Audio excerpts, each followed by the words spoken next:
नमस्कार दोस्तों, आपका हमारे चैनल हरी एग्जाम पॉइंट में बहुत बहुत स्वागत है। मित्रों, जैसा कि आप देख पा रहे हैं कि आज हम सिंधु घाटी सभ्यता के बारे में चर्चा करने वाले हैं। सिंधु घाटी सभ्यता की खोज किसने की और इसका नामकरण किस प्रकार से हुआ, इसका विस्तार कहाँ तक है, और मित्रों जो सिंधु घाटी सभ्यता है उसमें आने वाली जो सभ्यताएँ हैं उनकी खोज किसने की है आदि के बारे में हम चर्चा करेंगे। मित्रों, तो हम इस लेक्चर को स्टार्ट करने से पहले आपसे एक विनती करते हैं कि यदि आपने हमारे चैनल को सब्सक्राइब नहीं किया है तो प्लीज़ आप हमारे चैनल को सब्सक्राइब करें और जो पास में ही इस प्रकार का जो बेल आइकन का बटन होगा उसे प्रेस कीजिए ताकि हम जो भी वीडियो डालें उसका नोटिफिकेशन आप तक पहुंच सके और आप उसका तुरंत लाभ ले सके। तो मित्रों, इस वीडियो को अधिक से अधिक शेयर कीजिए ताकि अपने दोस्तों को भी हेल्प हो सके। इसको व्हाट्सएप, इंस्टाग्राम, टेलीग्राम इत्यादि में शेयर कीजिए। मित्रों, आइए हम बिना देरी किए हुए आगे बढ़ते हैं कि सिंधु घाटी सभ्यता, इसका सर्वप्रथम हम देखते हैं नामकरण। यानी कि सिंधु घाटी सभ्यता का नामकरण कैसे पड़ा, ये इसको सिंधु घाटी सभ्यता ही क्यों कहा जाने लगा।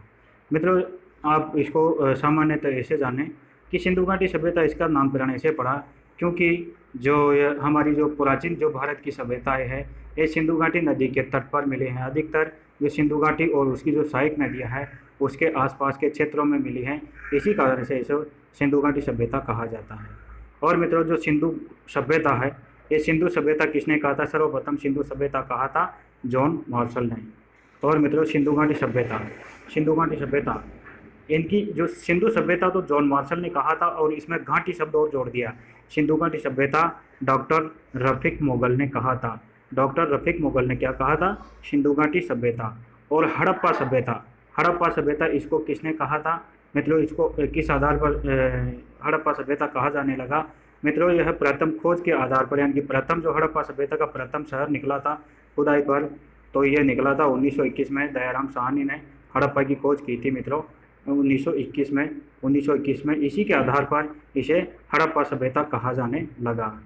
और मित्रों, इसका विस्तार अपने भारत देश में, लगभग भारत देश में है, और पाकिस्तान और अफगानिस्तान, यानी कि 3 देशों में, भारत, पाकिस्तान और अफगानिस्तान 3 देशों में इसका विस्तार था। मित्रों, अब इसका विस्तार यानी कि अफगानिस्तान में कौन कौन से शहर हैं उनके हम ट्रिक के माध्यम से जान लेते हैं। कौन कौन से शहर अफगानिस्तान में सिंधु घाटी सभ्यता के स्थित है। यानी कि इसको आप एक ट्रिक से याद रखें कि मोसोजी अफगान गए। क्या है? मोसोजी अफगान गए। तो मोसोजी मतलब यहाँ पे मो से हो जाएगा मुंडी गोक हो जाएगा मुँह से, और सो से हो जाएगा शोर्त गोई, और अफगान से आपको पता चल जाएगा कि अफगान में यह शहर है। यानी कि 2 शहर अफगानिस्तान से निकले, एक तो मुंडी गोक और शोर्त गोई, यानी कि मोसोजी अफगान गए। ये दो शहर आपको याद रखने हैं और इस ट्रिक के माध्यम से आप बड़ी आसानी से इसे याद रख सकते हैं। मित्रों, पाकिस्तान में एक स्थान है बलूचिस्तान, वहाँ पर कौन कौन सी सभ्यताएं निकली है उनका नाम हम एक ट्रिक के माध्यम से याद करते हैं। मेरा सुबह का कुल्ला ब्लू डाबर से। मेरा सुबह का कुल्ला ब्लू डाबर से, इनकी कुल्ला करते हैं ना अपन, पानी से कुल्ला करते हैं, तो इनकी उसने किससे किया? उसने ब्लू डाबर से किया। तो इस ट्रिक के माध्यम से आप ऐसे समझ सकते हैं कि मेरा सुबह का कुल्ला ब्लू डाबर से, तो मैं से हो जाएगा यहाँ पे मेहरानगढ़, और रा से हो जाएगा राना गुड़ई। क्या हो जाएगा? रा से राना गुड़ई, और सु से हो जाएगा सुत कांगे डोर, और बा से हो जाएगा बालाकोट, और का से क्या हो जाएगा? क्वेटा घाटी। का से हो जाएगा मित्रों क्वेटा घाटी हो जाएगा। यहाँ पे का लिखा हुआ है क्वेटा घाटी, और कुल्ला से यहाँ पे कुल्ली नामक एक शहर निकला है मित्रों। और ब्लू डाबर यहाँ हो जाएगा डाबर से, यानी कि डाबर कोट हो जाएगा। तो यानी कि ये बलूचिस्तान में पड़ते हैं, ये सभी शहर बलूचिस्तान में स्थित है। तो इसको कैसे याद रखेंगे? मेरा सुबह का कुल्ला ब्लू डाबर से। आगे हम बात करते हैं सिंध पाकिस्तान की। एक पाकिस्तान में सिंध प्रांत है। सिंध प्रांत में कौन कौन से शहर निकले हैं सिंधु घाटी सभ्यता के, और इसको हम ट्रिक के माध्यम से याद करते हैं। अली मोहन आओ कोट पहन कर चंदूदड़ो जाओ। अली मोहन आओ कोट पहन कर चंदूदड़ो जाओ। आप यदि इसको याद कर लेते हैं तो सिंध प्रांत में जो पाकिस्तान के सिंधु घाटी सभ्यता के शहर है उनको आप आसानी से याद रख सकते हैं। मित्रों, यहाँ से अली से आपको अली मुराद याद रखना है। मोहन से यहाँ पे मोहन जोदड़ो निकला है, जिसकी खोज राखलदास बनर्जी ने 1922 में की थी। और कोट से यहाँ पे कोट दजी यहाँ पे कोरदजी नामक एक शहर निकला है। और मित्रों यहाँ चंदूदड़ो से, यहाँ पे चंदूदड़ो तो आपको पता ही कि एक स्थान है, तो इसको आप याद रख सकते हैं कि अली मोहन आओ कोट पहन कर चंदूदड़ो जाओ। तो इनकी अली मुराद हो जाएगा, मोहन जोदड़ो हो जाएगा, कोरदजी हो जाएगा और चंदूदड़ो हो जाएगा। ये आपको याद रखने हैं। और जो पाकिस्तान का एक और प्रांत है, पंजाब प्रांत है। पाकिस्तान में स्थित जो पंजाब प्रांत है, तो वहाँ पे कौन कौन से शहर निकले हैं आपको ये ट्रिक याद रखनी है।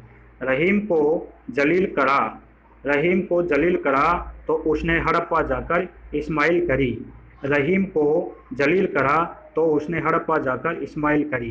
तो मित्रों यहाँ रहीम से हो जाएगा रहीमाने डरी, रहीमाने डरी हो जाएगा, और जलील से हो जाएगा जलीलपुर। और मित्रों हड़प्पा, हड़प्पा से हो जाएगा हड़प्पा, जो हड़प्पा की खोज दयाराम साहनी ने 1921 में की थी। दयाराम साहनी ने 1921 में हड़प्पा की खोज की थी। और मित्रों यहाँ पे इस्माइल से हो जाएगा डेरा इस्माइल खान। डेरा इस्माइल खान एक जगह का नाम है मित्रों, तो आप इस ट्रिक से याद रख सकते हैं आप। और हम देखते हैं भारत में जो पंजाब प्रांत है, भारत में जो पंजाब राज्य है, वो तो पाकिस्तान की बात की थी, अब हम भारत की बात कर रहे हैं।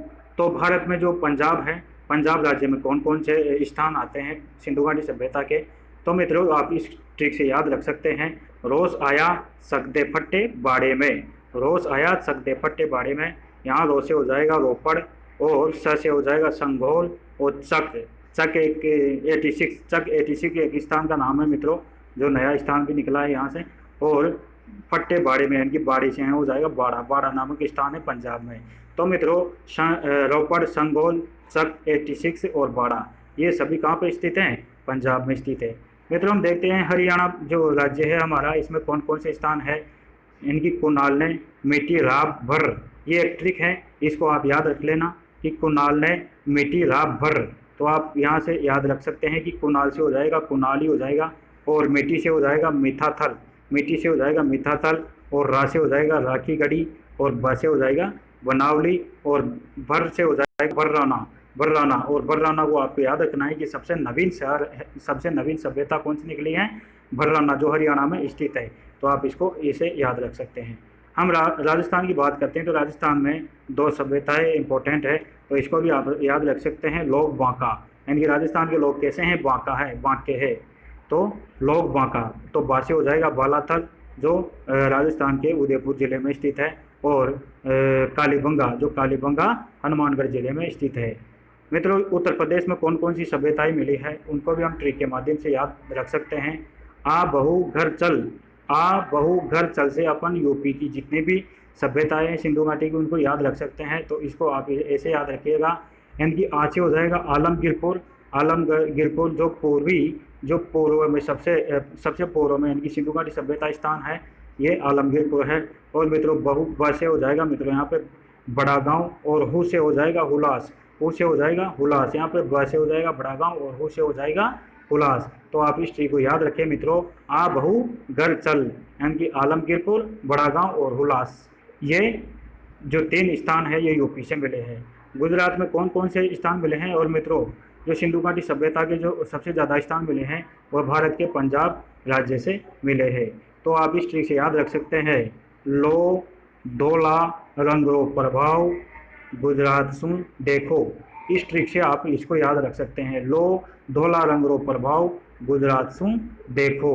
तो आप इससे कैसे याद रख सकते हैं? लो से हो जाएगा लोथल, और धोला से हो जाएगा धोलागिरा, और रंग से हो जाएगा रंगपुर हो जाएगा, और रो से हो जाएगा यहाँ पे रोजदी, और प्रभाव से हो जाएगा प्रभास पतन।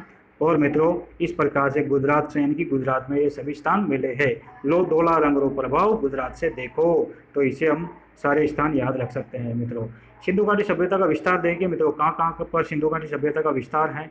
तो मित्रों आप इसके इस मानचित्र से आप अच्छी तरह से समझ सकते हैं कि उत्तर में, यानी कि भारत के सबसे उत्तर में जम्मू कश्मीर में, यानी कि जम्मू कश्मीर में कौन सा राज्य है, जम्मू कश्मीर में कौन सा स्थान है? मांडा।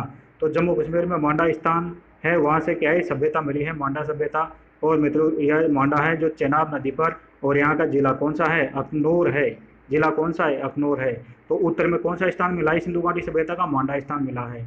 और उसी के विपरीत हम दक्षिण में देख लेते हैं। दक्षिण में मित्रों देमाबाद है, दक्षिण में देमाबाद है, द से द मिला लेना मित्रों, दक्षिण में देमाबाद है। और ये कौन से राज्य में है? महाराष्ट्र में है। और यह अहमदनगर के पास में देमाबाद है। और यहाँ पे कौन सी नदी है? परवरा नदी। परवरा नदी। और ये परवरा नदी कौन सी है? कौन सी की सहायक नदी है? गोदावरी नदी की सहायक नदी है। तो मित्रों देमाबाद परवरा नदी के तट पर है और यह अहमदनगर के पास में स्थित है। तो ये दक्षिणी भारत का सबसे सिंधु घाटी सभ्यता का सबसे दक्षिणी स्थान हो जाएगा। और हम बात करते हैं पूर्व में जो आलमगीरपुर है ये यूपी में पड़ता है मित्रों। और यह है आलमगीरपुर कौन सी नदी पर है? यह हिंडन नदी पर है, मेरठ में। हिंडन नदी पर मेरठ में है। हम इसी प्रकार से पश्चिम में बात कर लें तो पश्चिम में इनकी ये कहाँ तक फैली हुई है सिंधु घाटी सभ्यता? ये फैली हुई है पश्चिम में पंजाब, यानी कि पंजाब के इनकी बलूचिस्तान प्रांत में, यानी कि बलूचिस्तान प्रांत में इनकी सुत गांगेडोर, इनकी सबसे पश्चिम में कौन सा स्थान है? सुत गांगेडोर। और ये दास्त नदी के किनारे स्थित है। तो मित्रों उत्तर में मांडा, दक्षिण में देमाबाद, दक्षिण में देमाबाद, पूर्व में आलमगीरपुर और दक्षिण में सुत गांगेडोर। आप इस प्रकार से इसको याद रख सकते हैं। इस मानचित्र को आप इसका स्क्रीनशॉट भी ले सकते हैं मित्रों। आगे हम बात करते हैं सिंधु घाटी सभ्यता की 4 प्रमुख प्रजातियां हैं 4। उनको भी हमें एक ट्रिक से याद रखें तो बड़ी आसानी रहेगी। तो इसकी ट्रिक है, इनकी जो सिंधु घाटी सभ्यता में 4 प्रजातियां कौन कौन सी आई थी, इनकी ये ट्रिक है प्रभु से अल्प मांगो। तो प्र से हो जाएगा प्रोटो ऑस्ट्रेलियाइड, और भू से हो जाएगा भूमध्य सागरीय, और अल्प से हो जाएगा अल्पाइन, और मांगो से हो जाएगा मंगोलियन। तो इस प्रकार से इसको याद रख सकते हैं, प्रभु से अल्प मांगो। ये 4 प्रमुख उपजातियां हो गई सिंधु घाटी सभ्यता की, इनकी प्रो ऑस्ट्रेलियाइड, भूमध्य सागरीय और अल्पाइन और मंगोलियन हो जाएगा। तो प्रभु से अल्प मांगो, आपको इतना ही याद रखना है। सिंधु घाटी सभ्यता के जो स्थल है वहाँ से कौन कौन से साक्ष्य मिले हैं तो उनकी बात कर लेते हैं। सर्वप्रथम हम मोहनजोदड़ो की बात करते हैं। मोहनजोदड़ो से कौन कौन से साक्ष्य मिले हैं इनकी भी बात कर लेते हैं। तो मित्रों मोहनजोदड़ो के बारे में जान लेते हैं कि मोहनजोदड़ो की जो खोज की थी ये 1922 में राखलदास बनर्जी ने की थी। तो मोहनजोदड़ो और हड़प्पा सभ्यता में आपको कंफ्यूज होता होगा कि मतलब ये दोनों कंफ्यूज करते हैं। कभी तो मोहनजोदड़ो की खोज के साथ में इनकी हड़प्पा सभ्यता की जो जिसने खोज की है यानी उसके नाम याद आ जाता है, और कभी कभार ये जो हड़प्पा के साथ में मोहनजोदड़ो का जुड़ जाता है, और 21-22 में भी कन्फर्म नहीं है। यानी कि आपको सबसे पहले ये याद रखना है कि सबसे पहला स्थान मिला है भारत में सिंधु घाटी सभ्यता का, कौन सा मिला है? हड़प्पा। यानी कि हमारी हड़प्पा सभ्यता की खोज 21 में हुई थी और 21 के बाद में 22 ही आएगा। तो मोहनजोदड़ो की खुदाई मित्रों किसने की थी? मोहनजोदड़ो की खुदाई 1922 में राखलदास बनर्जी ने की थी। और मित्रों मोहनजोदड़ो का मतलब होता है मर्तकों का टीला। और जब मर्तकों का टीला निकलेगा, मुर्दों का टीला निकलेगा, तो इनकी टीले में क्या निकलेगी? राख निकलेगी। तो आप राख से आप इसको जोड़ सकते हैं राखलदास बनर्जी। यानी कि मुर्दों का टीला निकलेगा तो वहाँ पे राख ही राख निकलेगी, तो राख से आप राखलदास बनर्जी भी जोड़ सकते हैं मित्रों। और इसमें यहाँ पे 9 बार बसकर उजड़ने के साक्ष्य भी मिले हैं मित्रों। 9 बार बसकर उजड़ने के साक्ष्य मिले हैं। 9 बार बसकर उजड़ने के साक्ष्य कहाँ से मिले हैं? मोहनजोदड़ो से मिले हैं मित्रों। यहाँ पे एक विशाल स्नानागार मिला है। तो जॉन वॉटसन ने इसे क्या है? विराट वस्तु की और ग्रेट बात की संज्ञा दी है। जॉन वॉटसन ने इसे किसकी संज्ञा दी है? विराट वस्तु और ग्रेट बात की संज्ञा दी है। हम बात करते हैं मित्रों ईंटें। यहाँ से ईंटें मिली है। सूती कपड़ा भी कहाँ से मिला है? मोहनजोदड़ो से मिला है। और कांसे की नर्तकी की मूर्ति मिली है मित्रों। यहाँ पे से कांसे की नर्तकी की मूर्ति मिली है, और कांसे का पैमाना भी मिला है। और मंगोलन जो पुजारी है उसका सिर कहाँ से मिला है? मोहनजोदड़ो से मिला है। मंगोलन पुजारी है उसका सिर मोहनजोदड़ो से मिला है। और हाथी का कपालखंड भी मोहनजोदड़ो से मिला है। और गले हुए तांबे के ढेर मोहनजोदड़ो से मिले हैं मित्रों। और घोड़े के खुर अंतिम रूप से घोड़े के खुर मिले हैं, तो कहाँ से मिले हैं? मोहनजोदड़ो से मिले हैं। यानी कि ये अप्रत्यक्ष रूप से मिले हैं, अंतिम खुदाई में मिले हैं, इसके कोई प्रत्यक्ष प्रमाण नहीं है घोड़े के। यानी कि अंतिम खुदाई में मिले हैं तो घोड़े के खुर यहाँ से मिले हैं। आप थोड़ा सा इसको भी याद रख सकते हैं मित्रों। और मित्रों आर्यों का आक्रमण के कारण यानी कि जो मोहनजोदड़ो है इसका विनाश होता आर्यों के आक्रमण के कारण ऐसा माना जाता है। आगे हम बात करते हैं हड़प्पा सभ्यता की। तो हड़प्पा सभ्यता की किसने खोज की थी? इनकी दयाराम साहनी ने। तो हड़प्पा की सभ्यता की खोज ये सबसे इनकी जो सिंधु घाटी सभ्यता है ये इसका सबसे पहला स्थान है, इसीलिए इसे हड़प्पा सभ्यता भी कहा जाता है। तो हड़प्पा नामक स्थान पर खुदाई किसने खोज की थी? दयाराम साहनी ने रावी नदी के तट पर हड़प्पा है और ये कब की थी 1921 में। तो आप इसको कैसे याद रख सकते हैं, यानी कि हड़, हड़ से आप यहाँ याद रखिए हार्ड, और हार्ड यानी कि हार्ड यानी क्या होता है अस्थि, हार्ड यानी यानी कि जो हार्ड होता है ना, तो हार्ड दिखने पर क्या है दया आएगी। हार्ड दिखने पर किसी को भी हार्ड दिखाई देती, हार्ड मांस का पोता कहते हैं ना, तो यानी कि हार्ड दिखाई दे तो दया आ जाएगी। तो आप इसे याद रख सकते हैं कि हड़प्पा की खोज दयाराम साहनी ने की थी, दयाराम साहनी ने की थी। और मित्रों यहाँ पर छह छह पंक्तियों में दो धान्य कोठार मिले हैं जिसमें जौ और गेहूं है। छह पंक्तियों में दो धान्य कोठार मिले हैं जिसमें गेहूं और जौ के साक्ष्य मिले हैं। और यह नगर दो भागों में विभाजित है मित्रों, दो भागों में विभाजित है। कौन कौन सा है, एक तो पश्चिम में तो है टीला, पश्चिम में तो टीला है, और एक जो मतलब दुर्ग टीला है उसको क्या कहा जाता है, दुर्ग टीला। एक तो पश्चिम में टीला है और एक ही दुर्ग टीला है। पश्चिम में टीला और दुर्ग टीला दो भागों में विभाजित है मित्रों। हम बात करते हैं कब्रिस्तान। यहाँ पर दो प्रकार के कब्रिस्तान मिले हैं, एक तो R37 मिले हैं और एच कब्रिस्तान, एच नाम का एक कब्रिस्तान भी मिला है मित्रों। तो ये हड़प्पा से मिला है, तो एच को तो आप हड़प्पा से याद रख सकते हैं, हड़प्पा में भी एच और एच कब्रिस्तान यहाँ से ही मिला है, जहाँ पर एच आएगा तो वहीं एच कब्रिस्तान मिला है। आगे हम बात करते हैं पत्थर से बनी नर्तकी की मूर्ति। तो मित्र यहाँ पे पत्थर से बनी नर्तकी की मूर्ति मिली है, और कांसे से बनी नर्तकी की मूर्ति कहाँ से मिली थी, मोहनजोदड़ो से। यहाँ पत्थर से बनी नर्तकी की मूर्ति मिली है। तांबे का पैमाना भी यहाँ से मिला है, तो तांबे का पैमाना भी आप यहाँ से याद रख सकते हैं। और उर्वरा देवी कहाँ से मिली है, हड़प्पा से ही मिली है। और नरक बंद प्रस्तर भी हड़प्पा से मिला है। और मानव के साथ में बकरे के जो सवाधान है, यानी कि मानव के साथ में बकरे को भी दफनाया गया है, मानव के साथ में बकरे को भी दफनाया गया है। और यहाँ पे 3 प्रकार की मोहरें मिली है। कितने प्रकार की मोहरें मिली है मित्रों, 3 प्रकार की मोहरें मिली है, जिसमें एक तो है वर्गाकार में है, एक वृत्ताकार है और एक आयताकार है। और मित्रों सबसे ज़्यादा जो मोहरें मिले हैं सिंधु घाटी सभ्यता की, वो किससे निर्मित हैं, वो शेल खड़ी से निर्मित है।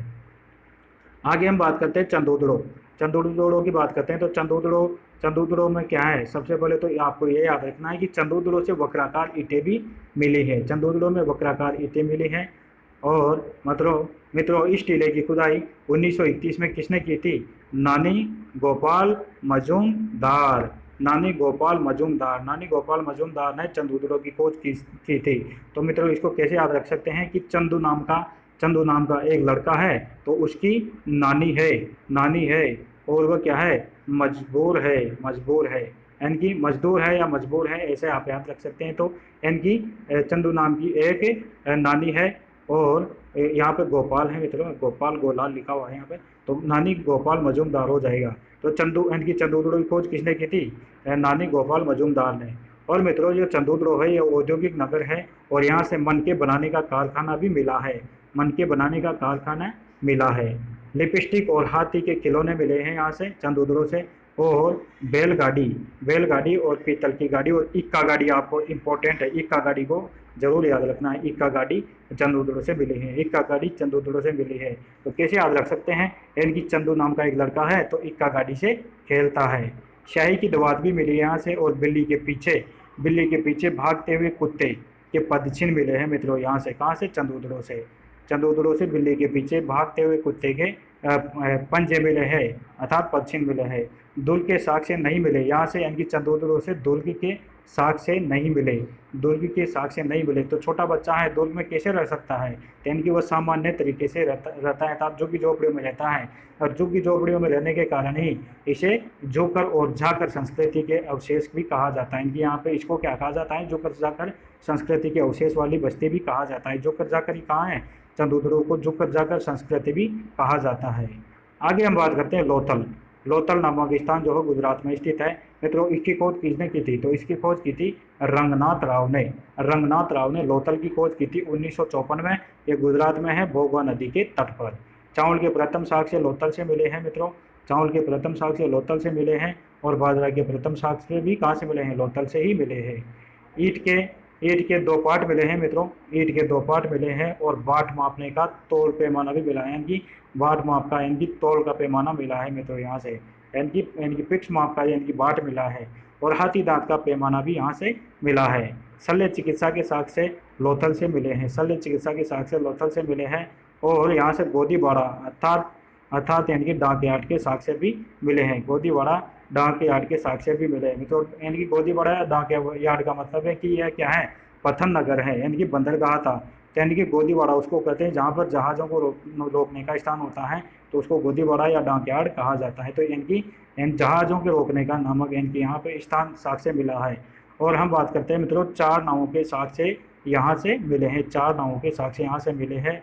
और 3 युगल समाधियों के प्रमाण भी मिले हैं। 3 युगल समाधियों के प्रमाण कहाँ से मिले हैं, तो ये लोथल से मिले हैं। और कोवे की जो पंचतंत्र की चालाक लोमड़ी कथा है, ये इंपॉर्टेंट है मित्रों। तो यानी कि पंचतंत्र की चालाक लोमड़ी की कथा का जो यहाँ पे क्या है, ऐसा प्रतीत होता है कि चालाक लोमड़ी का क्या है, चित्र वर्णित है। तो पंचतंत्र की कथा कहाँ से मिलती है, आपको लोथल याद रखना है मित्रों। और पारस की जो ईरान की मोहरें हैं, यह भी लोथल से मिली है। और ये कैसे पता चलता है, क्योंकि यहाँ पे पारस से हमारा आयात निर्यात हुआ करता था, ऐसा अनुमान लगाया जाता है। हम कालीबंगा की बात करते हैं, तो कालीबंगा में कौन कौन से स्थान मिले हैं। तो कालीबंगा में किसके साक्ष्य मिले हैं, इसकी खोज किसने की थी, तो अमलालन ने इसकी खोज की थी। 1951 भी माना जाता है मित्रों, और 1953 भी माना जाता है। और ये कहाँ पर है, हनुमानगढ़ जिले में घग्गर नदी पर स्थित है, राजस्थान के अंदर।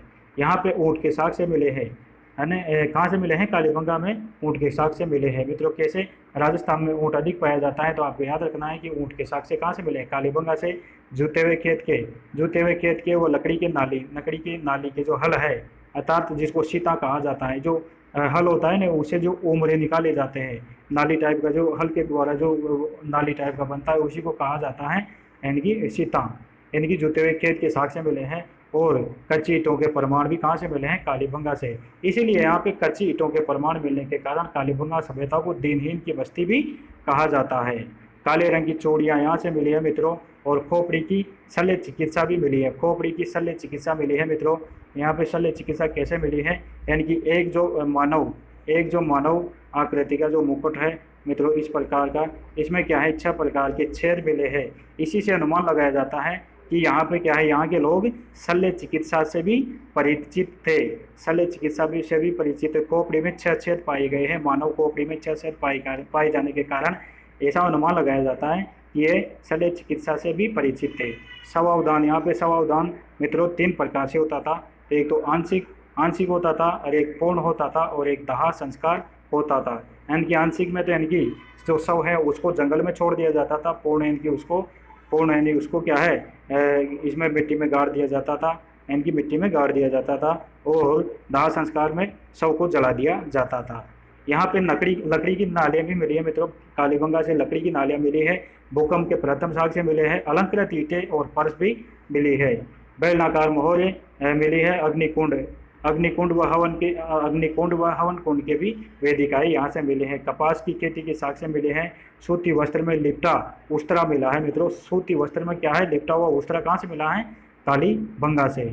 आगे हम बात करते हैं सुर कोटड़ा। तो सुर यानी क्या होता है, सुर। असुर यानी तो होता है राक्षस, सुर यानी होता है देवता। तो यानी कि देवता यानी कि जग का पति होगा देवता, तो जग का पति। तो आप ऐसे याद रख सकते हैं कि सुर कोटला की खोज किसने की थी, तो सुर कोटला की खोज की थी जगपति जोशी ने। 1960 में कच्छ रण गुजरात में पाया गया है सुर कोटड़ा मित्रों। सुर कोटड़ा गुजरात का, ये इसमें सबसे इम्पोर्टेंट तो क्या बात है कि घोड़े की हस्तियाँ यहाँ से पाई गई है। यानी कि आपको पूछा जाए कि सिंधु घाटी सभ्यता में कौन से स्थान से घोड़े के साक्ष्य मिले हैं, तो यानी कि यहाँ पे अंतिम खुदाई में क्या है, घोड़े की अस्थियों के साक्ष्य मिले हैं। और तराजू, इनकी प्रत्यक्ष रूप से तो इनकी घोड़े के ऐसा माना जाता है वो घोड़े से अपरिचित है, लेकिन एकमात्र ये स्थान है जहाँ से इनकी घोड़े की अस्थियाँ मिली है। घोड़े की अस्थियाँ यहाँ से मिली हैं। और तराजू के 2 पलड़े भी सुर कोटड़ा से ही मिले हैं। तराजू के 2 पलड़े सुर कोटड़ा से मिले हैं। हम बात करते हैं धोलावीरा की। तो धोलावीरा को हम ऐसे सुंदर नगर भी कह सकते हैं कि धोला यानी कि जो धोला कहते हैं सफ़ेद को, तो सफ़ेद होता है वो सुंदर होता है, तो इसको सुंदर नगर की भी संज्ञा दी जाती है मित्रों। और गुजरात में ये यानी कि धोला होने के कारण क्या है, जग का पति भगवान होता है, तो भगवान तो सुंदरी होता है ना, तो यानी कि इसकी भी खोज यानी कि धोलावीरा की खोज भी जगपति जोशी ने 1967-68 में की थी, गुजरात में है ये। और यहाँ से धोलावीरा से स्टेडियम के साक्ष्य मिलते हैं। किसके साक्ष्य मिलते हैं मित्रों, स्टेडियम के साक्ष्य मिलते हैं। और यहाँ पर बांध व नगर के भी साक्ष्य मिलते हैं धोलावीरा से। और चूना पत्थर यानी कि जिस पर यानी कि सेंधव लिपि लिखी हुई है, चूना पत्थर यानी कि चूना पट्टी, जिसमें क्या लिखे हुए हैं यानी कि सिंधु लिपि लिखी हुए हैं, ऐसा साक्ष्य यहाँ से मिलते हैं मित्रों। और आपको इम्पोर्टेंट फैक्ट तो यह याद रखना है कि एकमात्र धोलावीरा नाम का एक नगर है गुजरात में। ये 3 भागों में यानी कि सभी जो सिंधु घाटी सभ्यता के यानी कि जो जितने भी नगर हैं ये 2 भागों में विभाजित है, लेकिन एकमात्र धोलावीरा ऐसा स्थान है जो 3 भागों में विभाजित है। कौन कौन से? एक तो दुर्ग है, एक मध्यमा है और एक नगर टीला है। ये 3 भागों में विभाजित है मित्रों। आगे हम बात करते हैं बनवाली की। तो बनवाली नामक स्थान कहाँ पर है, इसको भी हम देख लेते हैं। बनवाली नामक स्थान है, ये बनवाली नामक स्थान वैसे हरियाणा में स्थित है। ये बनवाली यानी कि बनावली या बनवाली, तो बनवाली नामक स्थान ये हरियाणा में स्थित है। और इसकी खोज किसने की थी? रविंद्र सिंह बिष्ट ने की थी। रविंद्र सिंह बिष्ट ने, तो यानी कि बन और ब से ब मिला लो, यानी कि बिष्ट ने इसकी खोज की थी। तो रविंद्र सिंह बिष्ट ने 1973 में इसकी खोज की थी मित्रों। यहाँ पर क्या है, जो कि उत्तम किस्म के साक्ष्य मिले हैं। जो कि उत्तम किस्म कहाँ से मिलती है? बनावली से मिली है, बनावली से मिले हैं। वह तिल व सरसों के ढेर भी कहाँ से मिले हैं? बनावली से। और बाण के यानी कि बाणाग्रह यानी कि बाण का जो आगे का भाग है उसके भी साक्ष्य मिले हैं, बाणाग्रह उसी को बोला जाता है। और मिट्टी के बर्तन यहाँ से मिले हैं, मातृ देवी की मूर्तियाँ यहाँ से मिली, संबंधित सभी जगह से मिलती है मातृ देवी की मूर्तियाँ। और नाली का अभाव मित्रों, नाली का अभाव इंपॉर्टेंट चीज़ तो ये है, नाली का अभाव और हल की मिट्टी का साक्ष्य भी मिलता है। इनकी मिट्टी के हल कहाँ से मिलते हैं? बनावली से। बनावली से हल्की मिट्टी के साक्ष्य और बनावली से ही नाली का अभाव पाया जाता है। इनकी सिंधु घाटी सभ्यता, संपूर्ण सिंधु घाटी सभ्यता की क्या विशेषता है कि यहाँ पे क्या है? नालियाँ बनी हुई है। लेकिन यहाँ पर एकमात्र इनकी यह बनावली नामक स्थान है मित्रों, बनावली नामक स्थान है, यहाँ ये अपवाद है, यहाँ पे नाली का अभाव पाया जाता है। और इसको कैसे याद रखें हम बनावली में कि नाली का अभाव पाया जाता है? यानी कि ये बनाव, तो नाव से आप नाली कर दीजिए, यानी कि वाली।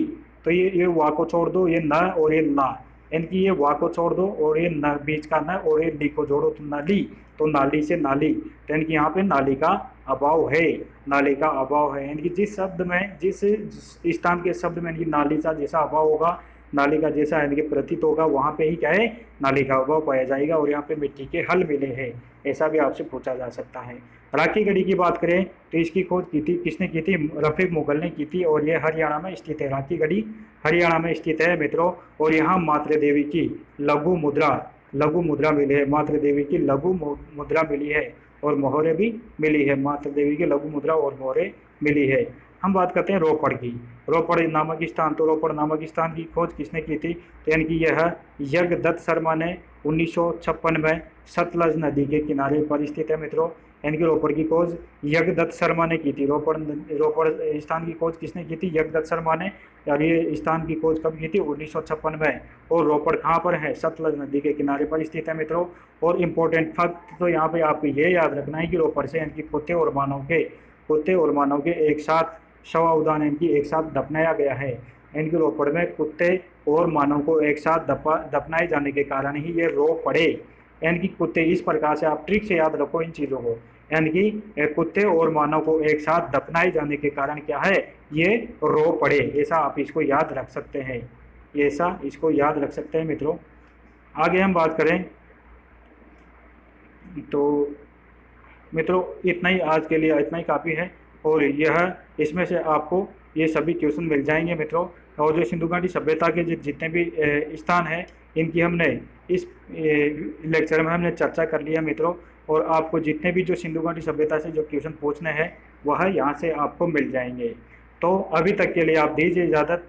इसी प्रकार की वीडियो पाने के लिए हमारे चैनल को अभी सब्सक्राइब करें और बेल आइकन को प्रेस कीजिए मित्रों। और हमारे चैनल को सक्सेस बनाने के लिए आप अधिक से अधिक अपने मित्रों से शेयर कीजिए। आपका आज के लिए, अभी तक के लिए यहाँ तक धन्यवाद। अगला वीडियो आपके लिए जल्दी अपलोड कर देंगे, इसीलिए आप हमारे चैनल को सब्सक्राइब कीजिए और हमसे जुड़े रहिए। धन्यवाद। जय हिंद, जय भारत।